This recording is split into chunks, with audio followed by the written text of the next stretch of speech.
if I ever had the opportunity to open up a Christian school, it's been a dream of mine to kind of have a Christian school, more like a Christian college. But it costs millions of dollars typically, and we don't have that. But if I was ever able to open up a Christian school, I would call it the FLAWED School of Christian Reason. And I know that would really be a mouthful, and I doubt we'd have anybody show up, but pretty odd. Why flawed?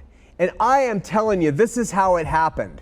I sat there thinking one day, what would be the things I would really want to impart to the kids or to the college students who came to the FLAWED School of Christian Reason? And the first thing that came to my mind was faith. So I thought, yeah, we want to impart faith. This is like the first basis of the gospel of Jesus Christ, of a Christian walk, is faith, right? And so then I thought, what's the next thing we always talk about at campus? The Christians are known for their faith and their love. And so this is where the acronym came from. It came from my sitting there and thinking, what would be the things that I would want to base a school on? And then I thought, you know, I'd also like to base it on art.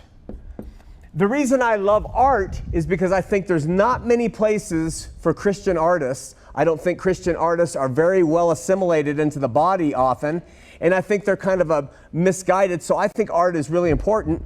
And then I would try to impart work ethic, and then I would, of course, base it on education. And then the last one I thought of is dimension. Now, I didn't come up with flawed first.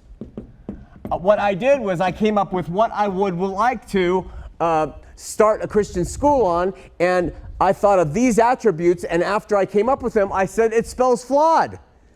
And so it's really, to me, a great answer to our state as human beings in a flawed state, that we have faith and we have love and we have honest expression without guile, and we have a good work ethic, and we have devotion, and we have education, and then we have dimension. So the interesting thing was, then I went and I started looking at Scripture. And I said, what's a Scripture that will tell me about faith? And so we got Ephesians 2:8, of course. For by grace you are saved through faith. So that would be the Scripture that would go with the F. And then of love, a new commandment I give unto you, that you love one another as I have loved you.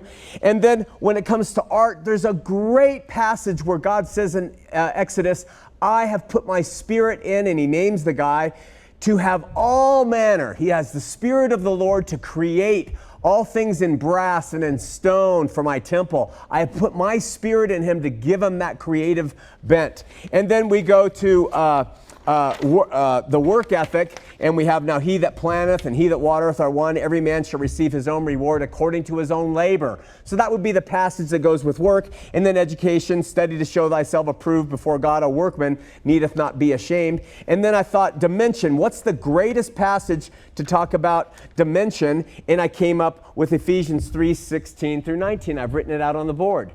And that says that he would grant you according to the riches of his glory to be strengthened with might by his Spirit in the inner man, that Christ may dwell in your hearts by faith, and you being rooted and grounded in love may be able to comprehend with the saints all that the breadth and length and depth and height, and to know the love of Christ which passes knowledge, that you might be filled with all the fullness of God. And that talks about dimension. And then as I thought that's a great passage to use for this D, and then as I read it, I was blown away. I called my wife, and I was blown away. And let me tell you why.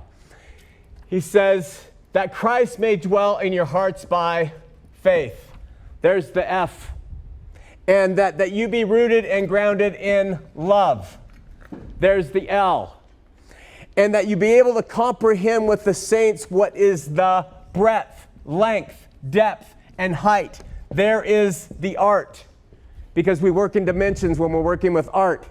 And to know the love of Christ, which was manifested to me, by work. By the work of love. That's how it was manifested. So we have the labor, which passes knowledge. So there's education.